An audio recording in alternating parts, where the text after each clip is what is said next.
ही हम लोग को इतना महंगा आवास दीजिए, कर दिए, मेरा ही आवास को पहले नीलाम कर दीजिए। हम गार्जियन हैं, और गार्जियन होकर अगर गार्जियन आपके बच्चे नहीं पढ़ेंगे स्पीकर साहब तो क्या करेंगे, कुछ उपाय करेंगे? बिना ब्याज के ऋण दीजिए। हम सेंट्रल गवर्नमेंट क्यों बोलेंगे? हम एक विधायक, हम राज्य सरकार को बोलेंगे। कौन सा बोली हम सेंट्रल गवर्नमेंट बोलेंगे? चलिए, हम सेंट्रल गवर्नमेंट से डिस्कस करने के लिए नहीं आए हैं। हम विधायक, हम राज्य की सरकार से पूछेंगे, माननीय मंत्री जी, हम राज्य सरकार से पूछेंगे। बच्चे बोल रहे हैं, ये बहुत गंभीर विषय है। और नहीं तो जो विधायक निधि है नहीं दीजिए। ऐसे भी हमको 5 करोड़ में क्या बनाते हैं, पीसीसी बनाते हैं। पीसीसी नहीं बनेगा तो हमको कोई फर्क नहीं पड़ेगा, लेकिन अगर 5 साल बच्चे नहीं पढ़ेंगे तो इस राज्य को फर्क पड़ेगा, इस राज्य के भविष्य को फर्क पड़ेगा। इसीलिए आप 5 करोड़ का जो विधायक निधि देते हैं वैसे उससे कुछ काम नहीं होता है। पीसीसी, गली, फाइबर ब्लॉक 200 फीट 250 फीट का काम करते हैं, जो अगर 5 साल 10 साल नहीं होगा तो फर्क नहीं पड़ेगा। लेकिन बच्चे नहीं पढ़ेंगे मंत्री जी, फर्क पड़ेगा, एक जनरेशन में गैप आएगा। तब तक केंद्र का अंश नहीं मिल रहा है, तब तक आप तमाम छात्रों को ब्याज रहित ऋण दे दीजिए। जब अंश आ जाएगा आप काट लीजिएगा।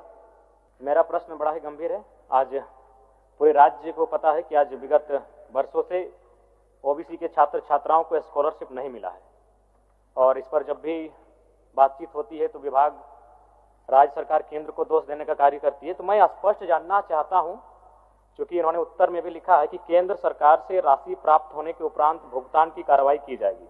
तो मान के चलते हैं अगर केंद्र ने राशि का भुगतान नहीं किया तो आप स्पष्ट शब्दों में कह दीजिए कि ओबीसी छात्र छात्राओं को स्कॉलरशिप नहीं मिलेगा। बस हम इतना जानना चाहते हैं, अगर केंद्र ने राशि का भुगतान नहीं किया तो आप देंगे कि नहीं देंगे, एक लाइन में कह दीजिए।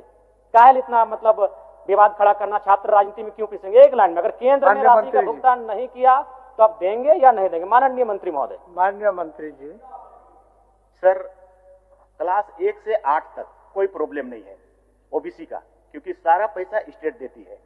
प्रॉब्लम सर 9 और 10 और पोस्ट मैट्रिक का है, और इस दोनों में 60-40 का रेशियो है। अब कानून बना है तो बना है सर, तो हम लोग तो वेट करते हैं, और इसीलिए हम मंत्री जी के पास भी गए, भारत सरकार के पास, और उनको सारा आंकड़ा भी बताए कि आप हमको देंगे तभी मेरा जो मेरा बजट का पैसा है सो खुलेगा। मतलब मेरे पास फाइनेंस रेजुलेशन है फाइनेंस डिपार्टमेंट का कि हाँ, कि वो नहीं देगा तो ये नहीं खुलेगा। जैसे हम मांगने गए सर तो वो सिर्फ 3 करोड़ रुपया दिया हमको, तो उसका 2.5 करोड़ रुपया राज्यांश निकल गया, तो 6 करोड़ रुपया मात्र हुआ। तो ये 6 करोड़ रुपया में तो होगा नहीं। अब हम फिर भी वेट कर रहे थे कि वो अगर आ जाए, मिल जाए, क्योंकि वो आ करके बोले भी कि मंत्री गए थे और हम उसको एश्योर किए हैं कि और ज्यादा पैसा हम भेजेंगे, लेकिन अभी तक वो आया नहीं सर। तो क्या पता आएगा कि नहीं आएगा, हम लोग भी असमंजस में हैं, और नहीं आएगा तो हमारे बच्चों का क्या होगा ये भी हम लोग सोच रहे हैं सर। और इसीलिए हमारे पास बजट में जो पैसा है, क्योंकि उसके लिए एक प्रावधान है कि उधर से आएगा तभी हम खोल सकते हैं, इसको शिथिल करने की आवश्यकता हम महसूस कर रहे हैं सर। हमको देना है सभी ओबीसी बच्चों को, उसको आगे बढ़ाने के लिए हमको महसूस है इस बात को। इसलिए सर करीब करीब हमारे पास काफी इतना पैसा है जिससे कि ये संभव हो जाएगा। बजट के अनुसार 275 और 9-10 के लिए 39 करोड़ और 275 करोड़ है हमारा पोस्ट मैट्रिक के लिए, इतना पैसा है। तो ये शिथिलीकरण के लिए हम लोग लेटर लिख रहे हैं। कल हमने पित पत्र भी जारी कर दिया सेक्रेटरी को कि आप इसका वैकल्पिक व्यवस्था करें। केंद्र नहीं देगा तो उसकी बात है, मत देने दीजिए, हम क्या करेंगे उसको बात बताइए, मेरे पास बजट में है उसको क्लियर करिए। तो हमने लिख दिया है, कुछ दिनों में हम लोग इसका व्यवस्था करेंगे। पिछले कल के अनुसार हम शायद लगता है कि इसको हम लोग ठीक कर लेंगे। चलिए जयराम जी, अच्छा उत्तर हुआ। यानी ठीक है अध्यक्ष महोदय, 1 साल से ज्यादा हो चुका है, तो वही तो हम कह रहे हैं, अगर केंद्र नहीं दिया तो क्या आपके पास विकल्प है, क्या तैयारी आपके? नहीं तो जयराम जी सर, आप शायद ध्यान से, 1 साल से ज्यादा हो चुका है। नहीं सही बात हो चुका है, सही बात है। केंद्र आपका सवाल को मंत्री जी स्वीकार भी किए और पित पत्र भी लिख चुके हैं। ये उत्तर नहीं हुआ। अच्छा, हम थोड़ा सा उनके आंकड़ों के अनुसार ही जानना चाहेंगे मंत्री जी से कि 2023-24 में कितना राशि स्कॉलरशिप के लिए भुगतान किया गया था 2023-24 में? माननीय मंत्री जी, 2023-24, हालांकि 2023-24 में आप शायद नहीं थे, फिर भी थोड़ा सा जानकारी हासिल करके। सर 23-24 में ठीक है हाँ बोल रहे हैं, बोल। ये तो लिखा हुआ 23-24 में 67.88 करोड़ हम लोगों ने डिमांड किया था, उसके बदले में 7.35 आया, केंद्र का हिस्सा इतना ही आया। 24-25 में 66.14 करोड़ रुपया डिमांड किया, 12 ही करोड़ आया। 25-26 में 45.91 करोड़ डिमांड किया, 3.95 ही करोड़ आया। फिर पोस्ट मैट्रिक में भी ऐसे ही हुआ सर, 271 करोड़ रुपया का हम लोग डिमांड किया, 77 करोड़ रुपया मात्र आया 23-24 में। 24-25 में 353 करोड़ का डिमांड किया, आया 33 करोड़। अभी 25-26 में 370 करोड़ का जरूरत है, उसमें जीरो आया, एक और नहीं आया। तो नहीं आ रहा है तो क्या करेंगे हम लोग सर? वही तो मैं कह रहा हूं कि ठीक है, मैं एक सुझाव देना चाहूंगा। बताइए सुझाव बताइए। मैं एक सुझाव देना चाहूंगा कि जब तक केंद्र का अंश नहीं मिल रहा है तब तक आप तमाम छात्रों को ब्याज रहित ऋण दे दीजिए। जब अंश आ जाएगा आप काट लीजिएगा। ये बहुत गंभीर विषय है। और नहीं तो जो विधायक निधि है नहीं दीजिए। ऐसे भी हमको 5 करोड़ में क्या बनाते हैं, पीसीसी बनाते हैं।